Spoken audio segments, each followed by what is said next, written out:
ADC এলাকায় 6টি বড় উন্নয়নমূলক প্রকল্পের জন্য রাজ্য মন্ত্রিসভা 30 কোটি টাকা মঞ্জুরি দিয়েছে রাজ্য সরকার। বুধবার সামাজিক মাধ্যমে এই বার্তা দিয়েছেন মুখ্যমন্ত্রী অধ্যাপক ডক্টর মানিক সাহা। রাজ্য মন্ত্রিসভা ত্রিপুরা উপজাতীয় অঞ্চল স্বায়ত্তশাসিত জেলা পরিষদকে 6টি গুরুত্বপূর্ণ উন্নয়ন প্রকল্প বাস্তবায়নের জন্য 30 কোটি টাকা মঞ্জুর করেছে বলে উল্লেখ করেছেন মুখ্যমন্ত্রী। বিজেপি সরকার ষষ্ঠ তফসিল এলাকার জনজাতি সম্প্রদায়ের জন্য অবকাঠামো, জীবিকা, শিক্ষা, স্বাস্থ্যসেবা এবং সামগ্রিক জীবনযাত্রার মান উন্নত করার প্রতিশ্রুতিতে অটল রয়েছে বলেও জানিয়েছেন মুখ্যমন্ত্রী। এদিকে এই সিদ্ধান্তে রাজ্য সরকারকে ধন্যবাদ জানিয়েছেন তিপ্রা মথার সুপ্রিমো প্রদ্যুৎ কিশোর দেববর্মন।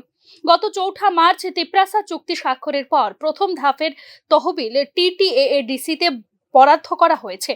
আমি কৃতজ্ঞ যে মুখ্যমন্ত্রী তিপ্রাসার কিছু প্রয়োজনীয়তা শুনেছেন এবং এই সিদ্ধান্ত নিয়েছেন বলে উল্লেখ করেছেন প্রদ্যুৎ কিশোর দেববর্মন।